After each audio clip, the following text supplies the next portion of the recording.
창세기 백문백답 지질주상도의 시간 관찰 5번째 시간 방사성 동위원소 측정.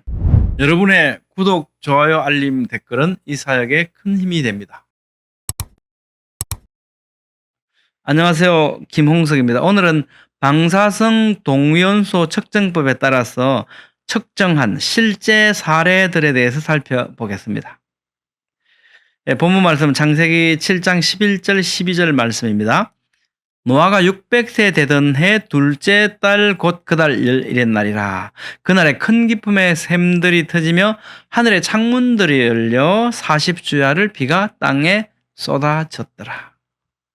이 문제가 뭐냐? 오늘 우리가 살펴보는 이 문제가 뭐냐면 지질주상도는 수억 년 이상에 이르는 퇴적지층 나이와 지질시대에 따른 진화론적 생물 출현을 도식하고 있지 않습니까?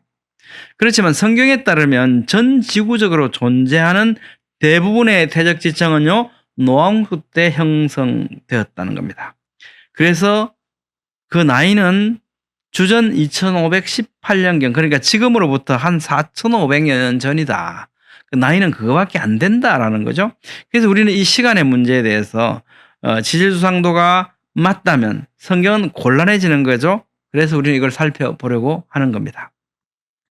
방사성 동위원소 측정은요, 실제로 어떻게 측정되는 사례들을 우리가 들어보려고 하지 않습니까? 미국의 ICR, 또 CRS, AIC 이 세 단체에서 1997년에 시작을 했습니다. 그래서 2000년부터 2004년까지 이제 적극적으로 이게 추진이 되었는데요. 이 레이트 프로젝트라고 이제 명명을 했는데, 번역하자면 방사성 동위원소와 지구의 나이 프로젝트, 이렇게 번역할 수 있겠습니다. 그런데 동위원소 측정 분석은 물론 자체에서 하게 되면 대외적으로 신뢰성이 없지 않습니까? 그래서 미국 내에 권위 있는 기관들에 의뢰를 해서 외주를 줘서 수행을 했습니다. 그 결론은 뭐였냐면요. 이게 이제 2005년 11월 5일 날 레이트 프로젝트 결과 보고를 하고 있는 회의장의 모습입니다. 많은 청중들이 모여서 보고 있죠. 그 결론은 이 지구의 나이가 수십억 년이 아니라 수천 년이 맞다라는 거였습니다. 방사성 동위원소 측정 방법은 그러면 왜 뭐가 틀렸는데? 라는 의문을 가질 수 있지 않습니까? 이제 그 사례들을 우리가 살펴볼게요. 먼저 이제 그랜드 캐년의 탄청에 대해서 이 지역을 방사성 동위원소 측정법에 따라서 이제 나이를 측정해 봤어요. 봤더니 이제 이 네 가지 방법이 나오지 않습니까? 포타슘, 아르곤, 루비디움, 스트론튬, 우라늄, 리드. 이거 우라늄 납방법 우리가 제일 흔히 잘 알고 있는 방법이고요. 그다음에 사마리움, 네오디움. 요런 방법에 따라서 연대를 측정해 봤더니 동위원소 연대 측정을 했더니 이 방법에 따라서 차이가 너무 많이 나는 겁니다. 차이가 근 5억 년 이상 차이가 나는 거죠. 방법마다 다르다는 것은 이상하지 않습니까? 방사성 동위원소 측정하면 굉장히 과학적인 방법이라서 그 값을 딱 내줄 것 같은데 그게 아니고 그 방법이 여러 가지가 있는데 방법마다 5억 년 이상 차이가 난다면 이게 도대체 어느 연대가 맞냐는 거죠. 무엇이 기준이 되냐. 굉장히 이상한 일이죠. 반감기가 일정하다면 이럴 리가 없지 않습니까? 그 다음에 이제 그랜드 캐년 용암지대에 대해서 또 측정을 해봤습니다. 이 방법에 따라서요, 10억 년 이상의 차이를 보여줍니다. 정말 이상하다. 방사성 동위원소 측정은 굉장히 과학적이고 그래서 뭔가 이 사실을 알려줄 것 같은데 이 방법마다 다르다면 도대체 어느 방법이 옳으냐, 어느 게 기준이냐는 거죠. 굉장히 곤란한 일이죠. 그 다음에 이제 그랜드 캐년의 변성암 지대 이 지역에 대해서 해보니까 이 방법마다 6억 4,300만 년의 차이를 보여줍니다. 이게 방사성 동위원소 측정이 굉장히 과학적이고 정확한 줄 알았더니 방법마다 이런 차이를 보여준다면 우리가 알고 있던 거하고는 너무나 다르지 않습니까? 그 다음에 이제 변성암 지대 말고 화강성록암 지대 여기를 이제 또 측정을 했는데요. 여기도 마찬가지로 방법에 따라서 4억 2,100만 년의 차이를 보여줬습니다. 자, 그 다음에 방사성 동위원소 연대 측정의 사례 중에서 모리스 박사님이 이제 쓴 그 지올로지 북 게재된 건데요. 여기 보니까 이게 그랜드 캐년에 이게 위에 지층이 있고 아래 지층이 있지 않습니까? 두 군데에 측정을 했습니다. 그리고 여러 방법을 사용했지 않습니까? 4가지 방법을 사용했죠. 근데 우선은요. 동일한 방법, 이 포타슘 아르곤 모델인데 이거는 6번 측정해서 같은 방법으로 같은 시료를 가지고 측정을 했는데 이 차이가 1만 년에서 1,700만 년. 차이가 너무 어떤 때는 1만 년이 나오고 어떤 때는 1,700만 년이 나오는 겁니다. 차이가 너무 나죠? 똑같은 방법을 썼는데도 불구하고 차이가 너무 나고, 그다음에 포타슘 아르곤, 리비듐 스트론튬 또 납 등시 썼는데 이렇게 여러 가지 방법을 해 보니까 방법마다 또 굉장한 차이를 보여줍니다. 뭐 1만 년에서부터 26억 년까지 이 차이가 너무나 상이한 차이를 보여주니까 이게 뭐가 옳으냐 하는 겁니다. 이상한 일이죠. 아래 지층이 훨씬 더 좀 더 오래됐다라고 해야 우리가 이 논리적으로 맞을 텐데 그게 아니고 아래 지층이 더 오래된 것이 아니고 위에 지층이 더 오래됐다. 이런 결과를 내주더라는 겁니다. 놀랍죠? 항상 다른 연대를 보여주는 이 4가지 측정 방법들, 이건 도대체 왜 이럴까? 수억 년 이상의 차이를 보이는데도 과학적으로 우리가 지금까지 방사성 동위원소 측정하면 굉장히 과학적이고 뭔가 진실을 우리에게 알려주는 것으로 이렇게 이해해 왔지 않습니까? 너무나 실제 사례들은 다르다는 거죠. 이 4가지 종류의 측정 암석, 그죠? 탄청, 용암, 변성암, 화강암 이렇게 보니까 모두에서요 4가지 측정 방법에 따라서 각각 다르다는 것이 이제 실제 사례입니다. 그렇다면 이게 왜 이렇게 다른 게 값이 나오나? 그렇다면 이것에 대한 새로운 해석이 필요하게 된 거죠.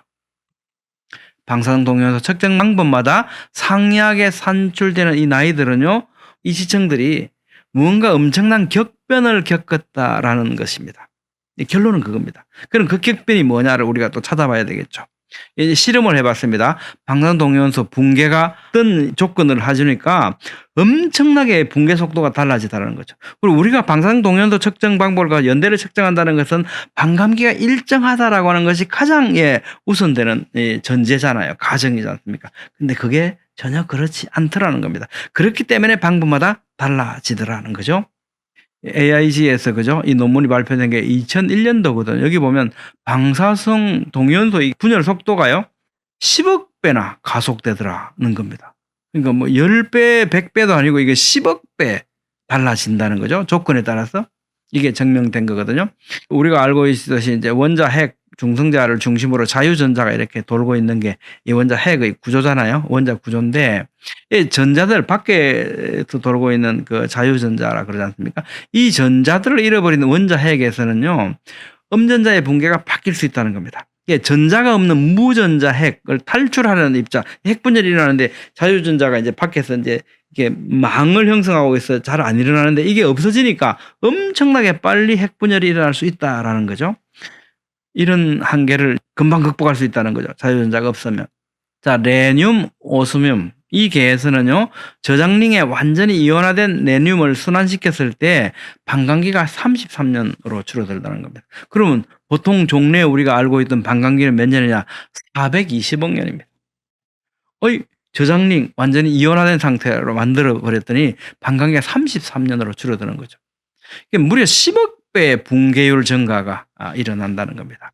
그렇다면 레늄, 오스뮴 시계는요, 현재 존재하는 핵력이 동시에 약해진다면 붕괴율은 또다시 수백 배 내지 수천 배 가속될 가능성이 있는 거죠.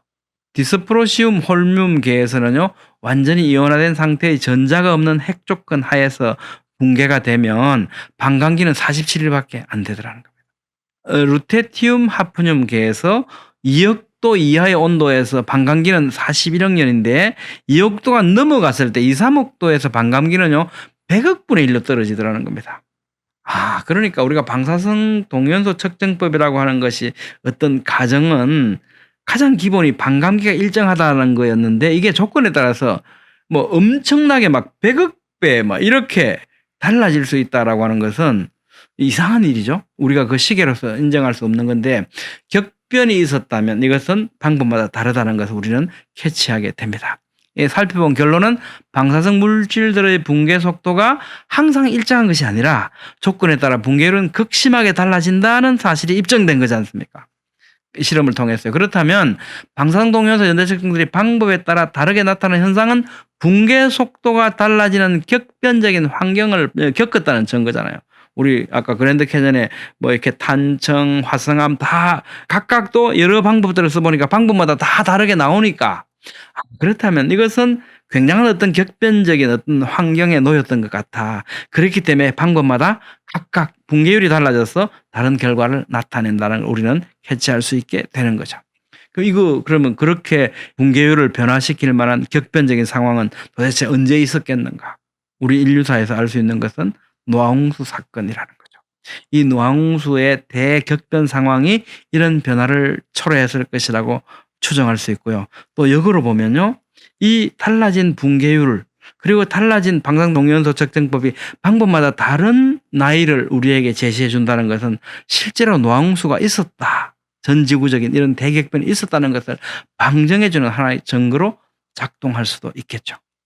또 험프리스는요. 2003년에 발표된 논문인데요. 기존에 15억 년 됐다라고 하는 이 시리콘 안에 있는 헬륨을 조사를 해보니까 15억 년 돼서 헬륨이 다 날아가고 없어야 되는데 이 안에 아직도 많은 헬륨이 있더라는 거죠. 그럼 이 정도 헬륨이 남아있으려면 얼마 지난 거야?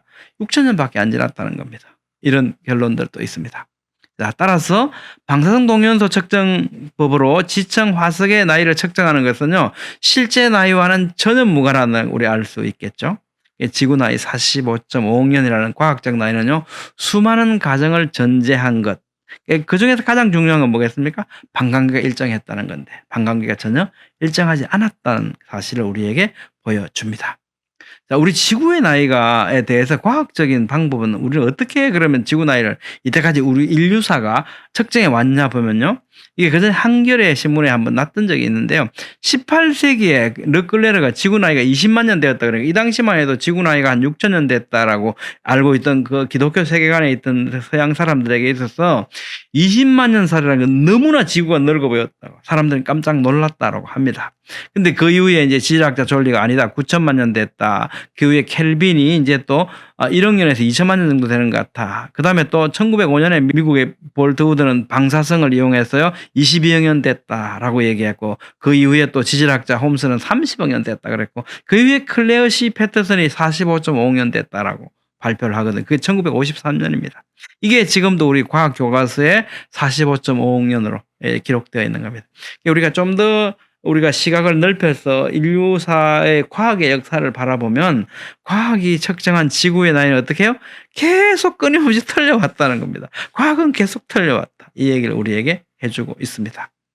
여러분 어떻게 생각하십니까? 오늘은 방사성 동위원소 연대 측정법의 실상에 대해서 살펴봤습니다. 실제 사례들이 보여주는 바에 따르면 방사성 동위원소 연대 측정 방법으로는 진실된 지구의 나이를 알 수 없다는 것이 결론이죠. 오히려 노아홍수 대격변의 결과를 방증해주고 있다는 놀라운 사실을 확인할 수 있었습니다. 다음 시간에는 짧은 시간 내에 그러면 실제로 퇴적지층과 화석이 형성된 사례들이 있는가에 대해서 살펴보겠습니다. 감사합니다.